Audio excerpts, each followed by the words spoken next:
سامي كمال بن عاشور عنده توا عام و3 شهور. أني نعتذر من الأم السورية، عندها الحق حتى أني بشوية عام و3 شهور نعتذر منها. كيف هي كلنا أمهات نطلب منها السماح، وإن شاء الله ربي هو اللي يرضى علينا ويسامحنا. أنا ما كنتش نعرف ولدي جاي، كنت نعرف ولدي ما نخليهوش، وأني راني باسم الأمهات التونسيات الكل وليداتنا كلهم تغرب بيهم وما عرفناش. أنا واحدة من الناس ما علمتش ولدي ماشي جاهد، كون علمت نكبش فيها كبداية وسناني. أنا اليوم عام و3 شهور نبكي هو على أعصابه وأنا على أعصابي، هو الصغير في الدار ما عندي كان هو. نعتذركم باسم الأمهات التونسيات الكل. إن شاء الله الشعب السوري يسامحنا، وإن شاء الله الأمهات السوريات يسامحونا، وإن شاء الله ربي يرضى علينا. السلام. Syrian army regains different towns, progresses in Damascus, Daraa countryside. Not sure how to pronounce this. I went to pronunciation. The best I come up with is Quneitra. So, Syrian army managed to regain control on Thursday over the border crossing in Golan Heights a few hours after being seized by the so-called Free Syrian Army. Several militants were killed, including mercenaries of different nationalities fighting in Syria.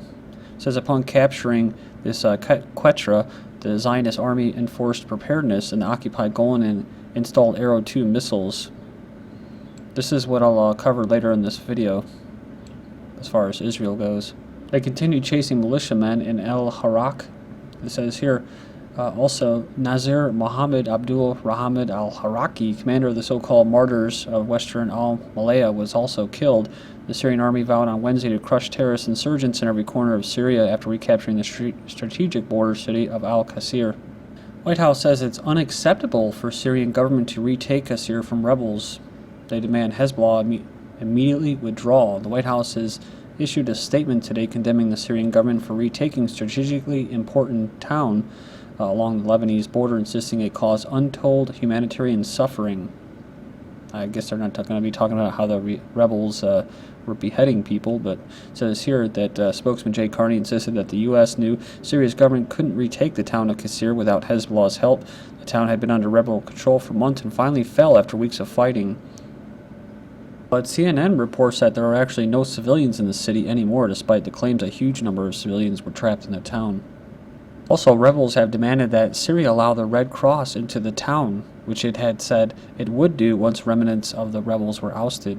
Qusayr was strategically important because of the location along a key highway linking Damascus in the north of the country. 3 in Europe now oppose Hezbollah. 3 of Europe's most powerful countries, Britain, Germany, and France, have thrown their weight behind a push for the European Union to designate the Lebanese militant group Hezbollah as a terrorist organization. This was from May 22nd. Then here comes Arab League again. This is a Western proxy. Arab League condemns Hezbollah's role in Syria from June 5th. Jordan threatens to expel Syrian envoy over missile comments. A Jordan foreign minister says ambassador has been given a final warning. Envoy attacked the Jordan kingdom's deployment of the U.S. Patriot missiles. U.S. ally Jordan threatened on Thursday to expel Syria's ambassador after he warned the kingdom that Syrian missiles could be used against the Patriot batteries due to be deployed soon along their border. They said the Syrian ambassador has breached all norms and diplomatic practices by his behavior and said this was almost like a war threat. This is totally unacceptable. Next up, U.S. Marines deployed along Jordan border with Syria, says a report. About 1,000 troops have arrived into the Jordanian port of Aqaba via Israel earlier in the week. They have headed towards the kingdom's border area with Syria under heavy Jordanian military escort. They're reported to be members of the 26th Marine Expeditionary Force. In April, U.S. Defense Secretary said here that Washington was sending 200 troops to Jordan to help contain the violence in Syria, increasing speculation that the U.S. is setting the stage for intervention in the Arab country. Don't forget that they've been doing large-scale exercises in Jordan as well. Zionist entity wary of security of Syria's Golan Heights after new clashes between Syrian troops and the terrorist militiamen in Golan, says Austria announced withdrawal from a UN monitoring force. The Zionist entity became more concerned about security along the ceasefire line with Syria. Occupation forces remained on high alert in the region on Friday, bringing up reinforcements of tanks and troops and readying anti-tank missile units. Israel scrambling to complete barrier along Syria border, says a report. The regime is scrambling to finish the construction of a 45-mile fence along the Syrian border in the occupying Golan Heights. Washington Post calls it the new smart fence, equipped with concertina wire and razor wire, touch sensors, motion detectors, infrared cameras, and ground radar. Just some more news on it. Syria retakes Golan border post.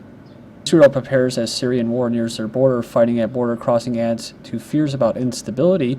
Israeli officials see a war with Hezbollah as inevitable. Says there's nothing new, as Israeli officials are always either in the middle of a war with Hezbollah, patting themselves on the back for a recent attack on Lebanon, or talking about how the next one is inevitable.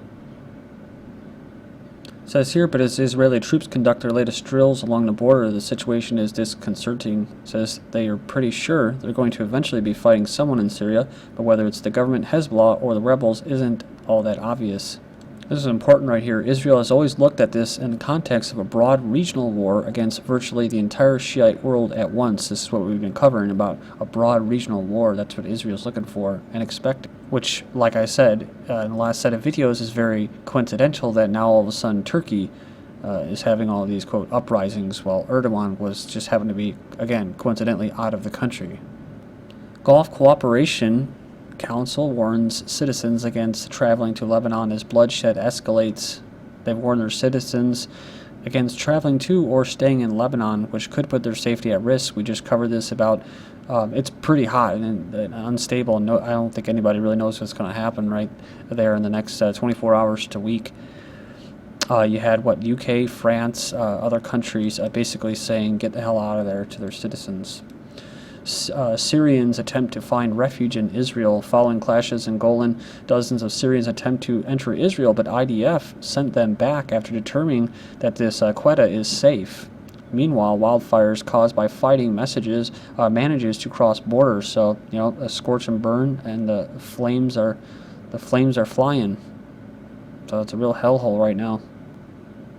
The fires began in Syria and spread through minefields, mediating between the two countries. So it's interesting they sent him back. Remember, that was the town that they said that there was actually nobody even there. Red Cross won't even go back. Lavrov of Russia says international community must decide with whom it will stand by in Syria. So he said, with those who want forced regime change or those who want to resolve the crisis through dialogue. He added that Russia will insist on the participation of Iran in the international conference on Syria to be held in Geneva. I think it got pushed back a month. We are waiting for the investigation and results from Ankara regarding gunmen caught with sarin gas in their possession. The U.S. and Russia are leading an international conference to consider solving the crisis politically. Next up, we have Russia ready to join UN peacekeeping mission on Israel-Syria border. Russia proposed to replace Austrian UN peacekeepers who withdrew from Golan Heights on Israel-Syria border. However, the mandate of the UN mission does not allow Russia to do so. So, pretty interesting. It says, we are grateful to Russia for its willingness to send the troops to Golan, but the disengagement agreement and the protocol between Syria and Israel do not allow the participation of the UN Security Council's permanent member states. So, that's pretty interesting. The mandated UN Disengagement Observer Force, or UNDOF, which has been in the Golan, held in Golan under the 1974 Israeli-Syrian agreement, does not allow Russia to deploy its troops in the area, UN spokesman said, so they don't want them there. I just covered a whole video on Russia on Wednesday, and one of them was the permanent military base, moving missiles.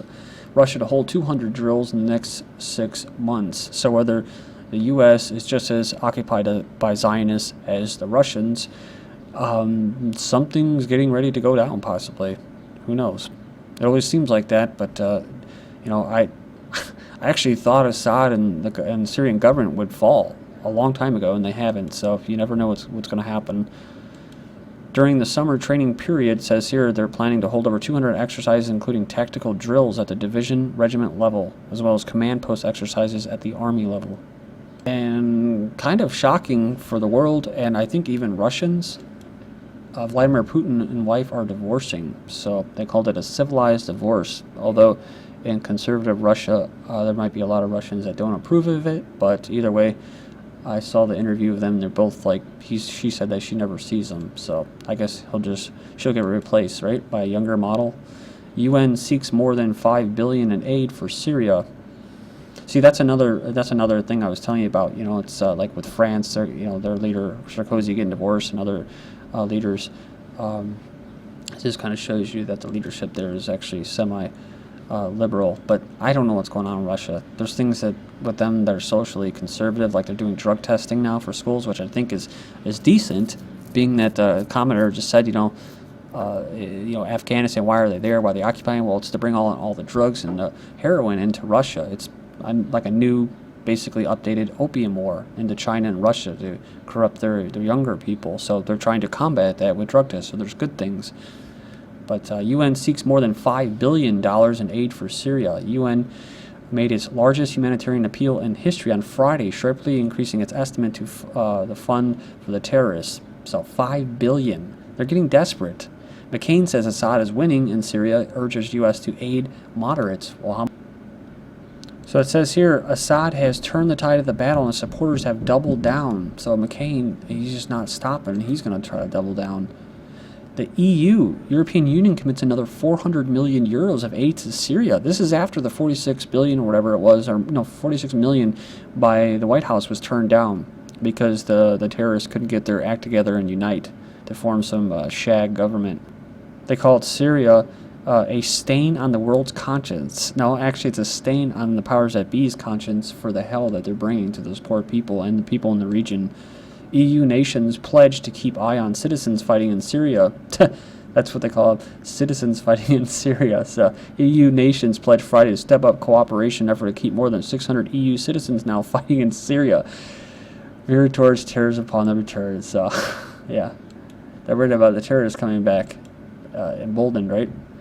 It's probably the whole point, though, right? That's part of the whole sowing the seeds of chaos and, quote, the end times is to have all these, the whole world of Islam rising up, and they'll come back to France and Germany and the UK and wreak havoc. And of course, that, ties in with domestic, quote, extremists that are usually going to be not Muslim, they're going to be European. And so that's why I said there's always that tie there where they use them as Salafists. It says here, Al-Qaeda leader urges Sunnis to fight secular rebels in Syria. Sunnis should rise above their differences and fight the Shiites, says the Al-Qaeda leader. So they're putting a bunch of money in, the globalists, and now they're trying the angle of sectarian strife. They're really trying to push that. Remember I said sectarian strife coming to Lebanon and surrounding parts. Sermons on Syria, it said Iraq too. Sermons on Syria fan Mideast sectarian flames. So this is what they're trying to do. Hezbollah entry in Syria fans Shiite Sunni fires. See? Rebels say Hezbollah Iraq fighters flooding into Syria. Well, I don't think that's true. At least as far as Iraq fighters, Lebanon and Hezbollah have an invested interest to secure that area from the Sunni Salafists. And Iraq, they have semi-interest, but there's no real big presence by them, so that's a bunch of crap. They're trying to make it into a Shiite-Sunni thing. After crushing, which, like I said, it is to a certain extent, the Sunnis are working for the Zionists, and that's why I said they're kind of like dumb for doing that and naive. But Syria, for a long time, just like other places, like in Iraq, and just like in Libya, there was able to be Shiites, Sunnis, Jews, Christians, all living in the same country. In a secular country, and they were able to have business or commerce and stability and prosperity. After crushing Mali Islamists, France pushes with deal with Tuaregs. So this is from May 19th. Remember I said that they were going to turn on the Tuaregs, France? They're now frustrating some of its allies, the Tuaregs, by pushing for political settlement with a separate group of Tuareg rebels. June 5th, Malian army takes village from Tuareg rebels. So they took it, right? I told you they weren't going to get their autonomy. They're going to use them, and they were going to attack them. And they did. Why? Mali bets new mines will help double gold output by 2018. Mali, Africa's third largest gold producer, expects to double gold output over the next 5 years. Just like Obama, French president awarded UNESCO Peace Prize for Mali war. Despite Egypt's ongoing violation of human rights, last month John Kerry quietly approved huge arms shipments to Egypt. They've also given them tear gas before. One killed in fresh Egypt clashes. So here we go again. They're trying to start up an Arab Spring. With this too, Ethiopia summons Egypt ambassador over a dam issue. Ethiopia's trying to build a dam and Egypt's getting in their Tens of thousands cheered Turkish Prime Minister's return from North Africa after a week of unrest. So if the unrest would have got really bad, it would have been good to destabilize the area, but it actually is good either way because now people are rallying around Erdogan. Is bashing what? Twitter, right? the Twitter revolution, social networks part of cyber war against Russia, which is why the US is allowing electronics and stuff like that into Iran. Thank you.